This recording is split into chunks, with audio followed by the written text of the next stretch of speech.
2025 के महाकुंभ को लेकर के योगी सरकार भव्य तैयारियों में जुटी हुई है। 15 से ज्यादा विभागों को 500 से ज्यादा टास्क दिए गए। इसके अलावा महाकुंभ 2025 को स्वच्छ कुंभ बनाने के लिए उत्तर प्रदेश सरकार ने प्रयागराज में महाकुंभ क्षेत्र में तकरीबन 1.5 लाख से अधिक शौचालय स्थापित करने की योजना बनाई। QR बेस्ड मॉनिटरिंग सिस्टम के जरिए टॉयलेट्स में स्वच्छता का सर्वे किया जाएगा और ऐप के माध्यम से जिस टॉयलेट में गंदगी की जानकारी मिलेगी उसे चंद मिनटों में क्लीन कर दिया जाएगा। और क्या क्या जमीन पर हो रहा है और क्या तैयारियां हो रही हैं, आपको ग्राउंड जीरो से हमारे संवाददाता आलोक मालवीय की खास रिपोर्ट दिखाते हैं।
संगम नगरी एक बार फिर देश के सांस्कृतिक जश्न का केंद्र बनने जा रही है। प्रयागराज में 2025 में होने जा रहे महाकुंभ की तैयारियां जोर शोर से चल रही हैं।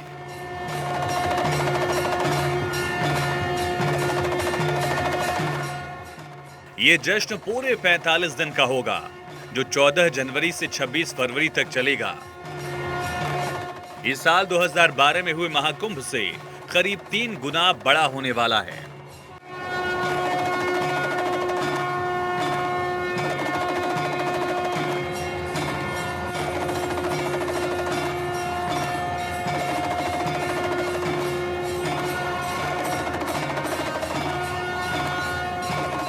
उत्तर प्रदेश सरकार प्रयागराज में होने वाले महाकुंभ 2025 को स्वच्छता की व्यापक तैयारियों के साथ स्वच्छ कुंभ बनाने की तैयारी में जुटी है।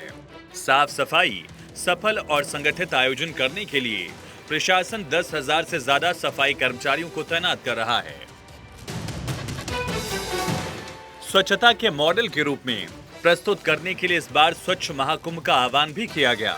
इसको लेकर तैयारियों को अंतिम रूप दिया जा रहा है। 1.5 लाख टॉयलेट्स और यूरिनल्स को पूरे मेला क्षेत्र और पार्किंग स्थलों पर स्थापित किया जाना है। लेकिन सबसे बड़ी चुनौती इन टॉयलेट्स की साफ सफाई को लेकर है, जिसकी पुख्ता तैयारी की गई है। स्वच्छ, दिव्य और भव्य कुंभ के लिए विशेष तैयारियां की जा रही हैं। आप देख सकते हैं ये जो तीर्थ पुरोहित है उनका ये घाट है और इस घाट के आसपास के इलाकों में टॉयलेट सीट लगाई जा रही है। प्रशासनिक अमले में 15 दिसंबर तक 1.5 लाख टॉयलेटों को लगाने का निर्णय लिया है।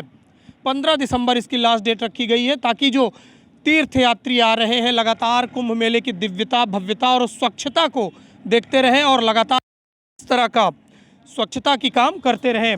13 जनवरी से 26 फरवरी तक 45 दिन तक चलने वाले महाकुंभ में इस बार 40 करोड़ से ज्यादा श्रद्धालुओं और पर्यटकों के आने की संभावना है। ऐसे में पूरे मेला क्षेत्र में 1.5 लाख टॉयलेट्स और यूरिनल्स स्थापित किए जा रहे हैं। टॉयलेट्स इंस्टॉल किए जाने के साथ साथ इनको स्वच्छ बनाए रखने के लिए भी व्यापक तैयारी है। इसमें टेक्नोलॉजी का भी इस्तेमाल किया जा रहा है। इस बार QR कोड से स्वच्छता की मॉनिटरिंग की जा रही है। QR बेस्ड मॉनिटरिंग सिस्टम के जरिए टॉयलेट्स में स्वच्छता का सर्वे किया जाएगा और ऐप के माध्यम से जिस टॉयलेट में गंदगी की जानकारी मिलेगी उसे चंद मिनटों में क्लीन कर दिया जाएगा। महाराज, किस तरह से टॉयलेट सीटें लगाई जा रही हैं, क्या कहेंगे आप? मेला प्रशासन का कार्य बहुत अच्छा चल रहा है और बहुत ही तेज़ी के साथ मेला का कार्य किया जा रहा है। टॉयलेट सीटें लगाई जा रही हैं और बहुत अच्छा कार्य कुंभ मेले के लिए चल रहा है। पहले कैसे होता था महाराज जी, अब क्या हो रहा है? पहले के में अब में क्या अंतर है? पहले अब में बहुत अंतर हो गया है। ज़माने के साथ जो है बहुत ही नई नई टेक्नोलॉजी, नई नई सुविधाओं के साथ मेले को कराया जा रहा है। इसके लिए जो है बहुत बहुत आभार है मेला प्रशासन को, मेला प्राधिकरण को। इस बार सफाई की ऐसी व्यवस्था की गई है कि मैन्युअली टॉयलेट साफ करने की आवश्यकता नहीं होगी।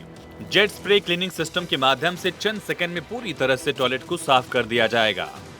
दरअसल जेट स्प्रे क्लीनिंग सिस्टम में पानी का हाई प्रेशर मेंटेन होता है, जिससे किसी भी तरह की गंदगी को हटाना आसान है। इसी तरह का क्लीनिंग सिस्टम रेलवे टॉयलेट्स को भी साफ करने में किया जाता है। इन सभी टॉयलेट्स की निगरानी का जिम्मा 1500 गंगा सेवा दूतों को सौंपा गया है, जो सुबह शाम एक टॉयलेट को चेक करेंगे। वो ICT ऐप के माध्यम से प्रत्येक टॉयलेट पर लगे QR कोड को स्कैन करेंगे और उस ऐप में दिए गए सवालों के जवाब हाँ या ना में देंगे। इन सवालों में शौचालय साफ है या नहीं, टॉयलेट का डोर टूटा तो नहीं है, पर्याप्त पानी की मात्रा है या नहीं, ऐसे सवाल होंगे। इन सवालों का जवाब सबमिट करते ही फीडबैक कंट्रोल रूम पर पहुंच जाएगा।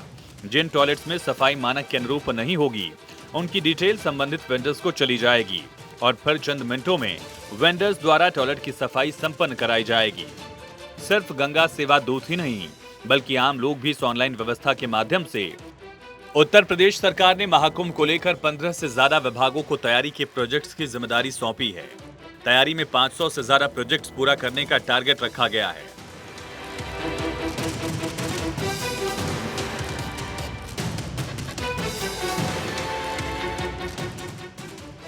यूपी पर्यटन विभाग के मुताबिक नदी किनारे 4000 हेक्टेयर में हो रहे महाकुंभ में करीब 40 से 45 करोड़ लोगों के शामिल होने की उम्मीद है। इस आयोजन का अनुमानित बजट करीब 6382 करोड़ रुपए है, जिसमें से 5600 करोड़ रुपए से ज्यादा पहले ही आयोजन और संबंधित परियोजनाओं के लिए अलग रखे जा चुके हैं। समाजवादी पार्टी सरकार के शासनकाल में 2012 में कुंभ के लिए बजट 1152 करोड़ रुपए था, जिसमें करीब 12 करोड़ लोग शामिल हुए थे।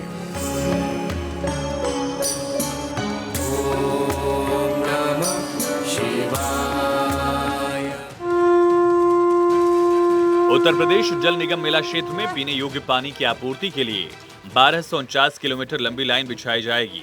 इसके अलावा 200 वाटर ATM, 85 वाटर पंप लगाया जाएगा। राज्य सड़क विभाग प्रयागराज से जुड़ने वाले तमाम राजमार्गों पर 7000 बसें चलेंगी। प्रयागराज से मेले वाली जगह तक करीब 550 शटल बसें भी चलाई जाएंगी। प्रयागराज मेला प्राधिकरण ने 15 लाख वर्ग फीट में फैली सार्वजनिक दीवारों, इमारतों पर चित्र बनाने के लिए 8 अलग अलग एजेंसीज को हायर किया है। प्रयागराज एयरपोर्ट का नवीनीकरण, एक नए टर्मिनल बिल्डिंग के निर्माण और विमानों के पार्क होने वाले एप्रन एरिया का विस्तार किया जाना है। मुख्यमंत्री योगी आदित्यनाथ ने निर्देश दिया है कि इन स्थानों पर सुविधाओं और सुरक्षा उपायों की लगातार समीक्षा की जाए, उन्हें बेहतर बनाया जाए, जिससे राज्य को इस आयोजन से फायदा मिल सके और श्रद्धालु अच्छा एक्सपीरियंस लेकर जा सकें। समीक्षा बैठक में उन्होंने इस बात पर जोर दिया कि महाकुंभ सूबे के लिए एक बड़ा मौका है। यूपी का पर्यटन विभाग मौजूदा वक्त में कई सर्विस प्रोवाइडर्स को ट्रेनिंग दे रहा है, जिसमें टूर गाइड, नाविक, स्ट्रीट वेंडर और ड्राइवर शामिल हैं। इनकी सेवाएं महाकुंभ के दौरान दी जाएंगी।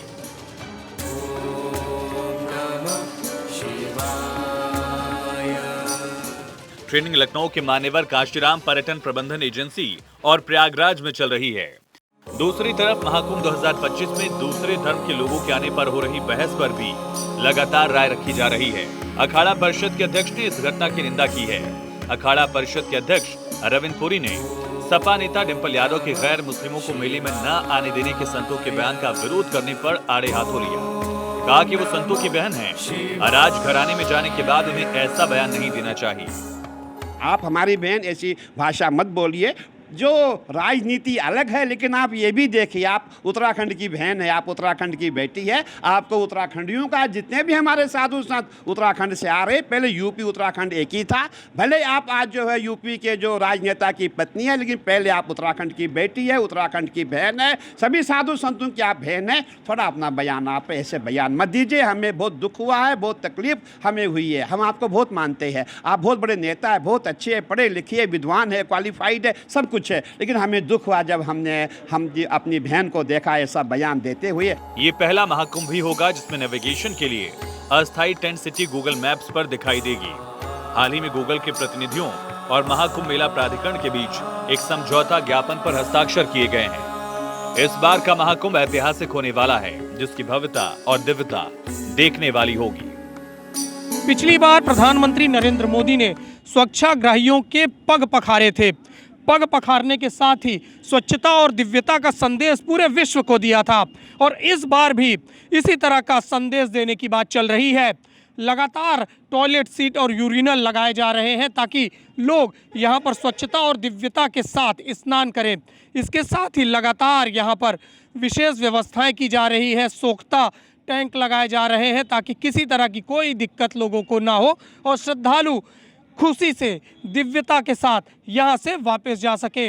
आलोक मालवी, भारत 24, संगम न्यूज़, प्रयागराज।